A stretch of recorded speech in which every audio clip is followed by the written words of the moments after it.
who are in the Saraswat Gaudiya Parampara. So Maharaj, this is the same route, the staircase which Srila Prabhupada took, and he was not willing to go. But then his friend Narendra Mulli was pushing and pulling him, just please go. So this is the same staircase, same walls. Wow. We have protected it as it was to meet Bhaktisiddhanta Saraswati Thakur.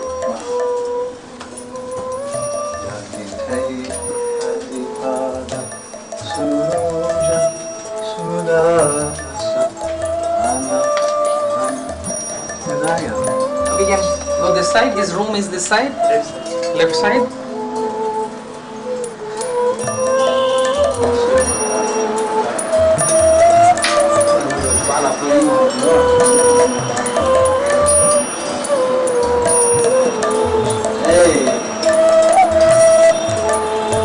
Maharaj, we stayed here for 12 years, and all these things have been made by the hand carving from Vishnupur. Vishnupur is the place where Srinivas Acharya preached and made the whole place devotee. This is Radha Krishna and all the Sakhis dancing. And then this is the pastime of Bhaktisiddhanta Saraswati Thakur downstairs. Okay. This is the pastime of Mahaprabhu. 48 devotees are still working on this project. Wow. All the paintings and everything has been done by devotees only, because all Prabhupada disciples and devotees, they wanted to offer this gift to the all the generations to come. In 1922, Prabhupada met Bhaktisiddhanta Saraswati Thakur, and this is 2022.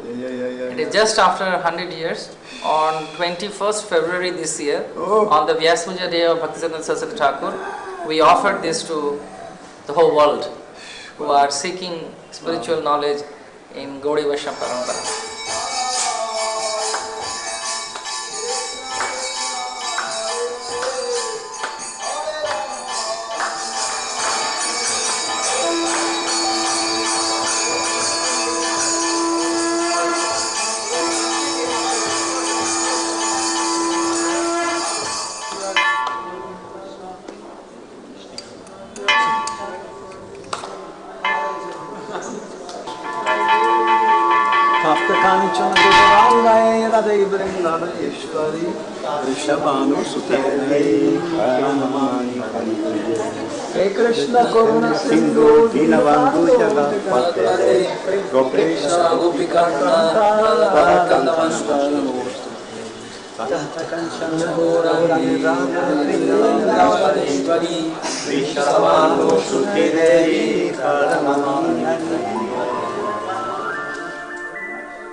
2008, I happened to be in Sweden for the summer festival.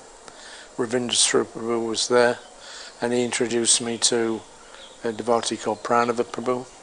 And Pranava was just beginning to do his dissertation on Gaudiya Vaishnavism. At that time they were hoping to get a donation of about 3,000 books, which were mainly they were kept in a library during the time of Bhaktisiddhanta Saraswati Thakur. And I asked him, what are you going to do with the books when you get them? Because they were all in Calcutta. So he said, well, we're probably going to have to ship them to England, to the Oxford Centre for Hindu Studies. So I was a bit puzzled why they would want to get a bunch of literature which is mainly in Bengali and Sanskrit and ship it all to England.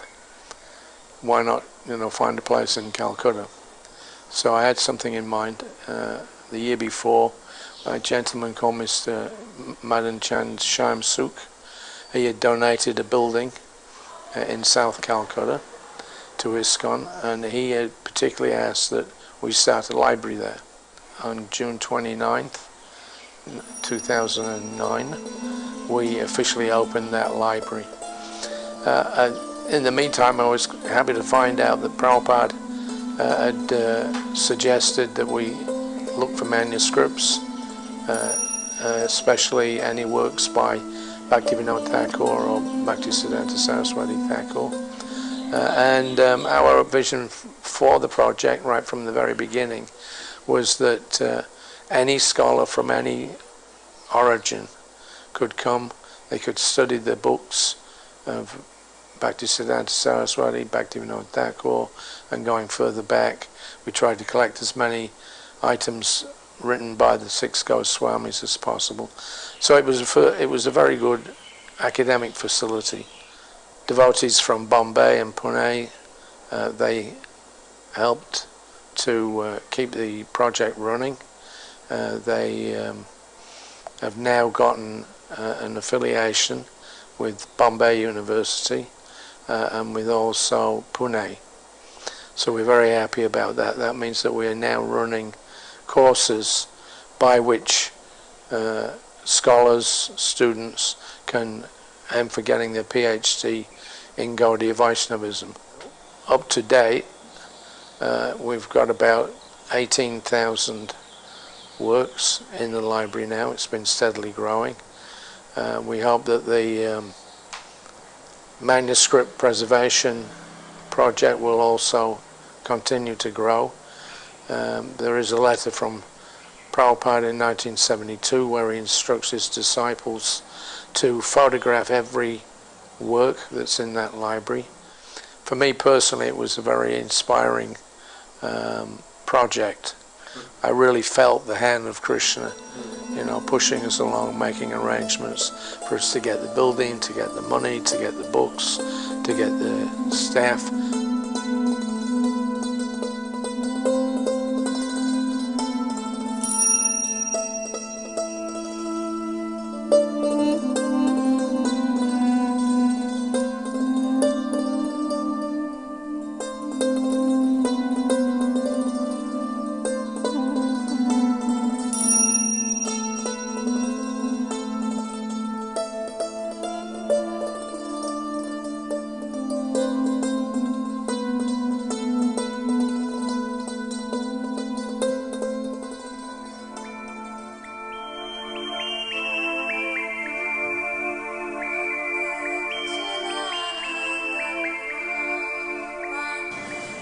ISKCON, the NEOS, they are all dedicated to the awakening of collective consciousness.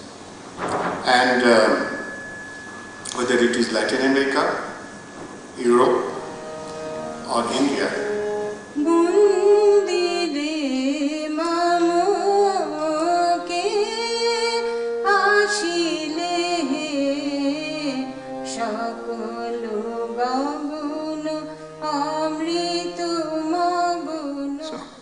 here we are, this very august society, and I'm representing North American Institute for Oriental and Classical Studies. It was founded in 2004 by myself, Dr. Ravi Prakash Singh, and some other friends from South India. I was here in 1995, and that's when I first met Dr. Samaresh, and we were organizing the Second World Congress for the Synthesis of Science and Religion with the Bhaktivedanta Institute. Our chairman was Dr. Todam Damodar Singh from Manipur, who is also my sannyas guru. We're both disciples of Srila A.C. Bhaktivedanta Swami. So with Dr. Samaresh, we had very, very nice publications. So we have a very long history with Dr. Samaresh. And also NEOS is very, very prominent in South America. There we've been doing very successful work. But within these, Dr. Samaresh's participation is so much concern, help, to help us communicate this Oriental perspective. It's essential, it's essential. So Marcos Martos, who was Dean of Humanities for the entire university, then authorized with the Academic Senate this diploma, Diploma of Honor, and also a beautiful letter of reconocimiento, recognition like that. You know, Dr. Samaresh has earned this award, every part of it. So we want to thank everybody for this very, very wonderful opportunity to deliver this diploma in a very, very proper circumstance which glorifies Dr. Samaresh and his very tangible values. Thank you very much. It is also a privilege to attend this ceremony on behalf of the Center for Asian Studies of the National University of San Marcos in Lima, Peru, at this long overdue act of celebration where Professor Samaresh Bandyopadhyay will finally receive, after an involuntary delay of 10 years, the Diploma of Honor awarded to him by San Marcos University. Apreciamos que la globalización no solo tiene que abarcar los negocios, las empresas comerciales y los mercados, debe sobre todo involucrar al espíritu de los pueblos, a sus sentimientos y su corazón. Hablamos entonces de una relación de mutua estima, cordial e intercultural, que nos ayude a conocernos y apreciarnos. Tengo el honor de entregar el Diploma de Honor de la Universidad Nacional Mayor de San Marcos de Lima, Perú, al profesor Dr. Samaresh Bandyopadhyay. Is delivering carta de reconocimiento, a letter of recognition, which gives very beautiful description of Dr. Samaresh's accomplishments that inspired you at San Marcos University. So as a supplement to the main diploma, we also wish to offer this.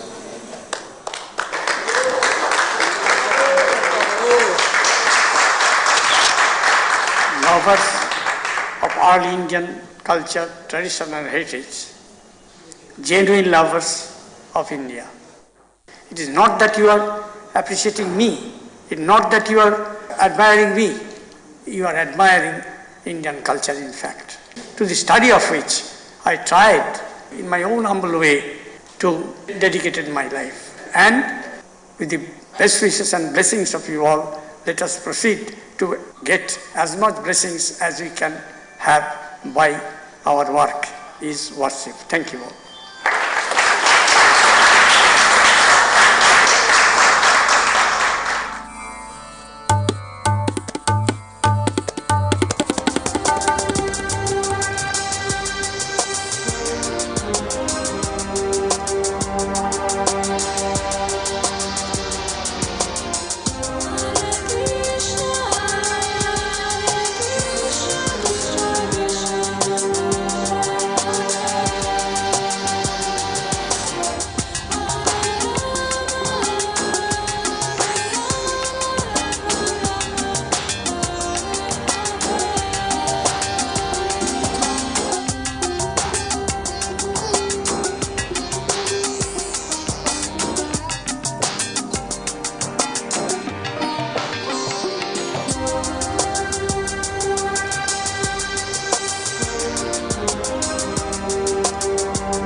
When did you get involved with the Ministry of Education and the Board of Examiners? The original mandate of that board from the GBC was to actually approve, to prepare and approve examinations. Yeah. And it's called the Board of Examinations. Okay, the Board of Examinations, Yeah. okay. So we had, up to that point, we had approved a lot of centres and their programs, but we hadn't actually come up with the standard examinations for the degrees, which is what Prabhupada wanted. And with your help, we started working on that. We had a timeline, and a few months ago we completed the Bhakti Shastri summative exam questions for leaders in ISKCON. And just a couple of weeks ago, we were fortunate in Maharaj's association to complete the questions for the first 6 cantos, which will subsequently become an examination for prospective sannyasis in the movement. Okay. And also seniors, other senior preachers and leaders that don't have time to attend the whole course. And in many ways it's not so much required for them anyway, because they've been studying Prabhupada's books for decades and preaching in so many ways. So Prabhupada did what? He did want examinations on his books. Tapan Mishra Prabhu's vision in the ministry is to have everything networked together and linked together, so that when you join the movement you're actually signing up for a lifetime's educational program, educational package, ending up with Bhakti Sarvabhauma, studying Sri Chaitanya Charitamrita, studying Prabhupada's books, so that everyone who comes to the movement actually gets abundant access to systematic education and training on the Shastra, and certified at the subsequent levels of their achievement. But Prabhupada made this point that these diplomas weren't for everybody, they were for pundits. So it seems like a lot of people can come to the movement. Prabhupada says Nanda Maharaj could not read or write. He would hire some educated fool to do it for him. He said, what to speak of the girls? He said, but they would go to classes and puppet shows, so they knew everything. So it seems like there'll be a lot of people in ISKCON will be involved in everything else, and maybe not taking anything more than Harinam Diksha. But they'll know everything, by the Brahmins putting it in a format they can understand. Yeah, as you mentioned, not necessarily for everybody, but at this stage in our movement we don't have our sannyasis with Bhakti Vaibhava degrees, nor our initiating gurus with Bhakti Vedanta degrees, and specifically Prabhupada wanted that. So the summative exams that we've been working on is definitely in pursuance of that, fulfilling that vision. I think most of them, like 90%, they know the material, but it's just a matter of not organizing the final examination, everything else. Yeah, everyone's welcome, and anyone who's interested that likes philosophy, likes reading, and likes studying, then certainly there should be opportunity for them to be able to regularly study and take the degrees. That's what Prabhupada wanted. So then the whole responsibility rests on the Board of Examinations to write the first class exams.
From my knowledge, classical Greek philosophy La filosofía griega clásica was divided in similar categories. Philosophy of aesthetics, philosophy of ethics, and then also social philosophy, which includes political science. So from my perspective, this is a very central part of human life. Even if you're going to be a philosopher, more detached from society, still people form their ideas from social relations. El ser humano siempre ha tratado de separar para entender. El problema es hasta qué punto separas. Parte del pensamiento occidental culmina en Kant. Y Kant divide la razón teórica de la razón práctica. Pero a la hora de la práctica, lo que ha pasado en Occidente es que esta parcelación del conocimiento y de la práctica ha producido una gran desintegración. Por ejemplo, la justicia se separa de la ley. Eso significa que una ley puede ser injusta. No necesariamente es justa. Entonces, el gran problema de Occidente hoy día es cómo volver a integrar, para volver a humanizar, porque el ser humano no está repartido en pedazos, no está descuartizado. Y eso significa que regresamos al lejano pasado, donde el conocimiento estaba integrado. Is this related to the Cartesian split? Está íntimamente relacionado con la actitud cartesiana, porque recordemos que Descartes es el que retorna la razón al primer nivel. Y al retornar la razón al primer nivel, comete el error que señala Jung, es decir, separa lo que puede ser explicado racionalmente de lo que no puede ser explicado racionalmente, y abandona todo lo que no puede ser explicado racionalmente, y se queda solamente con la mitad del mundo. Ese es el problema. Or menos que mitad, or less than half. So coming in contact with this Oriental tradition, we're finding everything. estamos encontrando todo. Here we have the Bhagavad Gita. Tenemos aquí el Bhagavad Gita. And is considered one of the three most important philosophical texts. Bhagavad Gita is only 5,000 years old. Solo 5,000 años de antigüedad. So when you really start to enter into this culture, Entonces cuando empezamos a descubrir esta cultura, you discover there's a very different cosmology, descubrimos toda esta cosmología tan diferente, which is still accessible. que aún está accesible. Yeah, and so that's why we're thinking we can talk about these perspectives. Hare Rama, Hare Rama, Rama Rama, Hare Krishna, Hare Krishna, Krishna Krishna, Hare Hare, Hare Rama, Hare Rama, Rama Rama, Hare Hare, Hare Krishna, Hare Krishna, Krishna Krishna, Hare Krishna, Krishna Krishna, Hare Hare, Hare Rama, Hare Rama, Rama Rama, Hare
So, Srila Prabhupada wanted to establish this Vrindavan temple from the very beginning so that all of his Western disciples, they could come here and get the benefit of association with the Brajbasis, Krishna's personal presence in Vrindavan.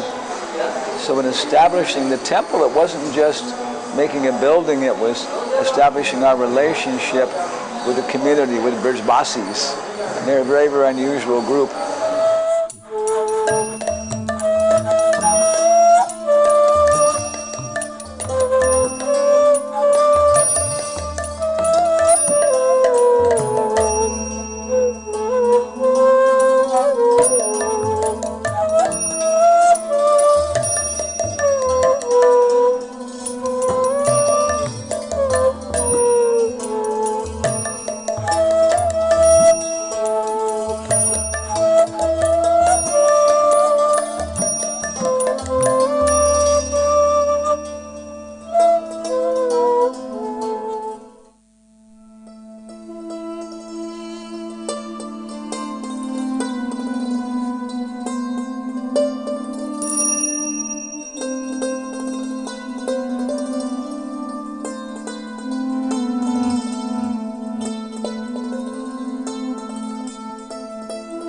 These devotees here, Estos devotos aquí, paying obeisances, ofreciendo reverencias, are circumambulating Govardhan Hill están circunvalando Govardhan, la by colina doing de Govardhan, obeisances. con sus reverencias. And some of them, Y algunos de ellos they have like 108 rocks, tienen 108 piedras and they do 108 obeisances each time before they go forward. y ellos hacen 108 reverencias antes de ir un paso más.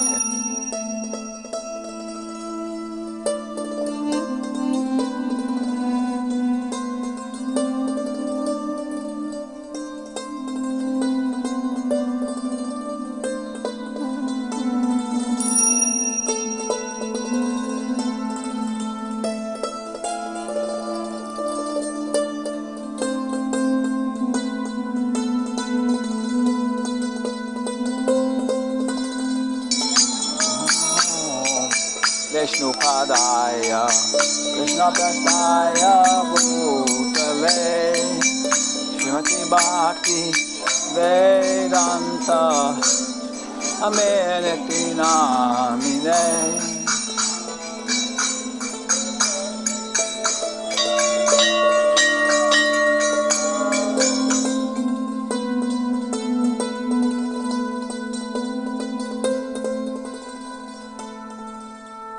Here we are next to the Jamuna. Aquí estamos a un lado del Yamuna. Jamuna is the liquid form of Vishaka Devi. Yamuna es la forma líquida de Vishaka Devi. Yeah. And every time Lord Chaitanya would see Jamuna, Y cada vez que el Señor Chaitanya veía a Yamuna, he would recite one prayer. él recitaba una oración. Chirananda Bhanu. Chirananda Bhanu Sadananda Sutta Paraprema Patri Brahma Dravya Gatri Aganam Lavitri Jagakshema Datri Pavitan Koryano Bapu Mitra Putri. O Jamuna, Oh Yamuna, daughter of the sun god, hija del Dios del Sol, you're all blissful spiritual waters. tus siempre tan bendecidas aguas Give pleasure to the son of Maharaj Nanda. dan placer al hijo de Maharaj Nanda. Kindly purify us of our sinful reactions Por favor, purifícanos de nuestras reacciones pecaminosas by your austerities. por tus austeridades. So Jamuna is like the heart of Vrindavan. Así que Yamuna es como el corazón de Brindavan. All the pastimes occur on the bank of the Jamuna. Todos los pasatiempos ocurren a los bancos de Yamuna. Balaram has very famous pastime with the Jamuna. Balaram también tiene pasatiempo muy famoso con Yamuna. And who is her brother? ¿Quién es su hermano? Yamuna and Yama.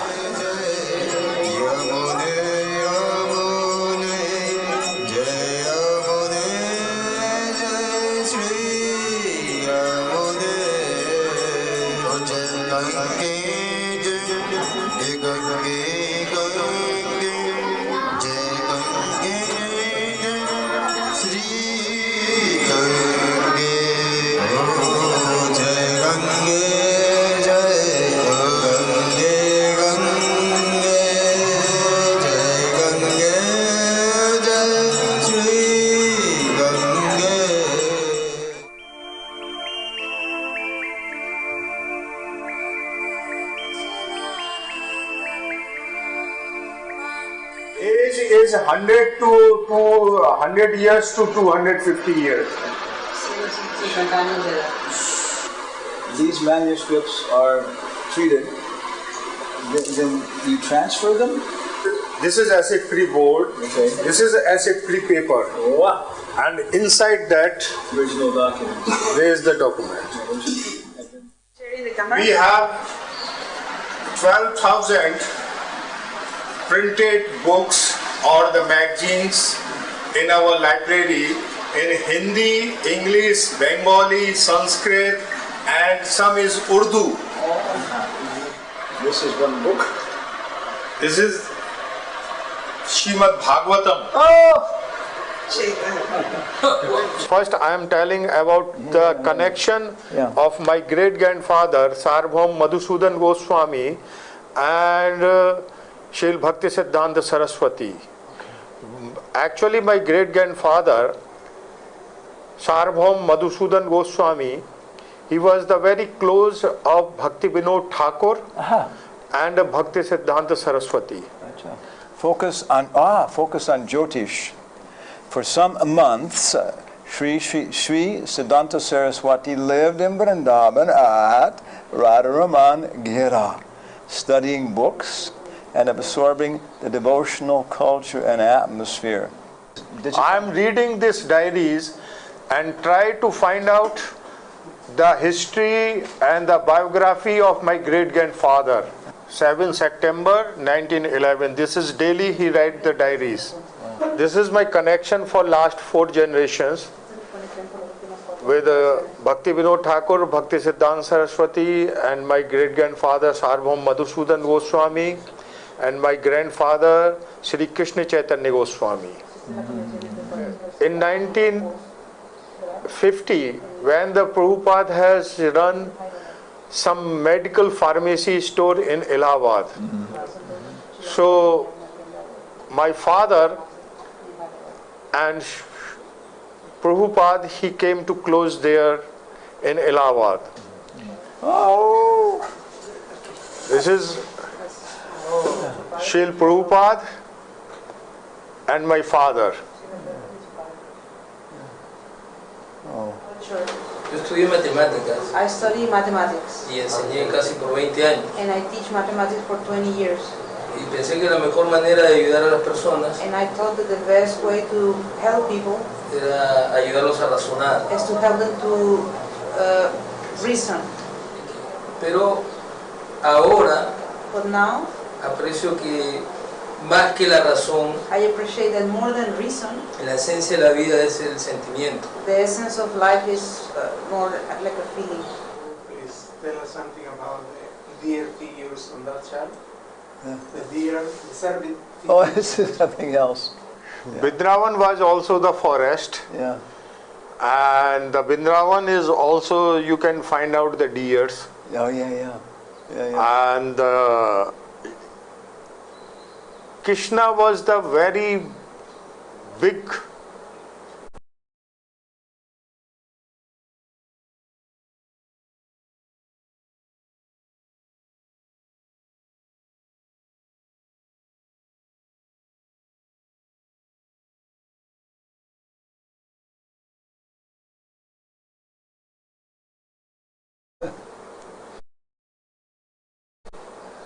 his character is nobody can be compared. He was the big politician. He was the big environmentist. He was the big protector of the animals. He loved the animals. So nobody can compare to Krishna for all these things. I just tell you one story. In Vrindavan, in the Jamuna, there was the Kaliya Nag. There is the big snake and very poisoned. In Jamuna was polluted with his poison. Oh, snake. with this Kaliya Naga. Yeah. When the Lord Krishna was playing the game with his cowherd boys and cowherd girls, so some ball is go in the Jamna, and everybody was afraid how to go in the Jamna and take out this ball, because there was the Kaliya Naga, the big poisoned snake. Everybody was afraid. When the Krishna was go there, and he came out from the Jamnas, the upstream of the water, the Krishna was started to dance on his forehead.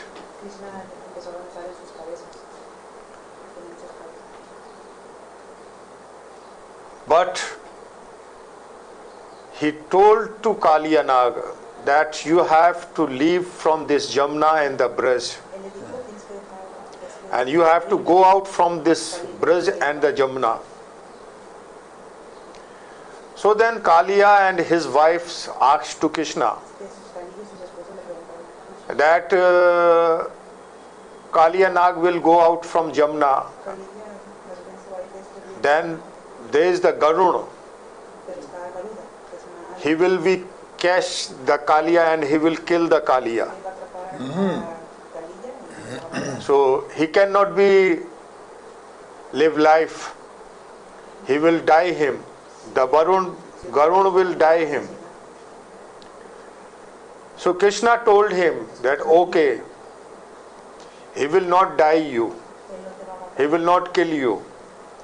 When he will see my footprints on your forehead, so he will not kill you. You don't worry.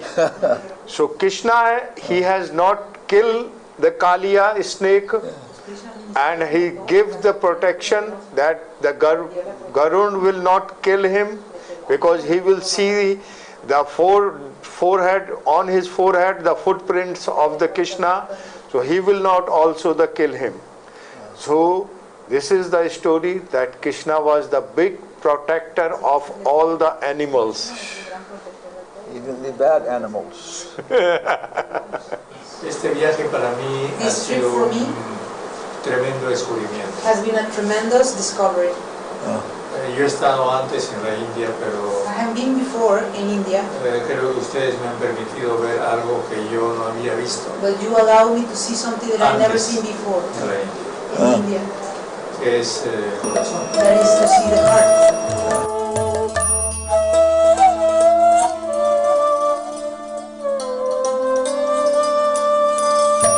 The Muslims, boy, because Radha Govinda, Radha Madan Mohan, they left.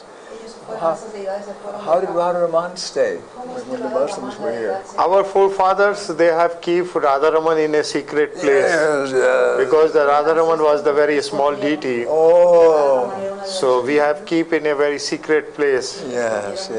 And if you will just look, you see the architecture of these temples.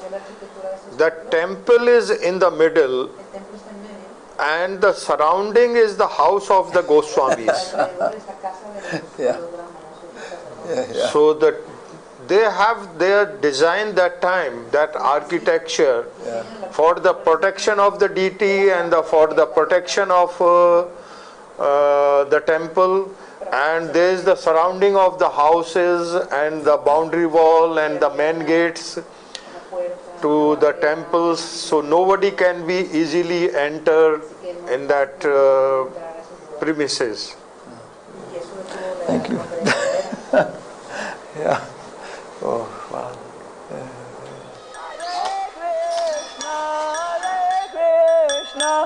Krishna Krishna, Hare Hare, Hare Rama, Hare Rama, Rama Rama, Hare Hare. Hare Krishna, Hare Krishna, Krishna Krishna, Hare Hare,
बोली सरकार की जय। ठाकुर जी और किशोरी जी के बाद में सभी श्री वृंदा रानी।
Hello, testing. So thank everybody very, very much for your participation. And you can appreciate, it took a lot of work. Yeah. And this is so much impetus, Radhika Raman especially, was just pushing us. You got to consolidate all these things. So again, all four movies now, jumping off in Peru, Ravana's kingdom, Ravana's palace, and finding the Ashokvan. And yes, we did find Sita. You know, Hector Behar was with us in the beginning, Spain and that kind of thing. He's gigantic. He's like Subhash Chandra Bose in South America. He was the whole thing like that. And so you see such incredible interviews with him. When we went to Mexico, we were right on the floor of the National Assembly, everything else. And then Abhiram was talking to the people from the, everything else, and half of them were either his disciples or his students and stuff. So they were telling the Indian ICCR, the Indian Council, these guys are totally, authentic representatives. And I was talking to ICCR people, and they were telling the Indian guys, yeah, these people know all about India and everything else. So very, very great opportunity for these, bringing together these different cultures. Hector, he said he'd been to India 3 times before, the projects related to the United Nations on world peace, poverty, all these kind of things. And he said India has tremendous amount to contribute in terms of cultural heritage. But he said, this time I saw the heart of India. And he said, I'm very envious. Because in Peru, we've only been able to maintain like maybe 15% of our culture. He said, but here you're not only maintaining it, you're living it. You're living it. He said, in India, I was walking around with pigs, dogs, hogs, people, everybody. And I got back to Lima, what did I see? Nothing but a McDonald's, And now he's, very, very seriously looking to move to India for finish his life. So we have a lot of work to do. And we actually want to thank everybody. There's a reward for everybody who stayed for the whole thing. You get a cookie. So come on up like that. Yeah. Here we go. Come forward. Hare Krishna. Yeah.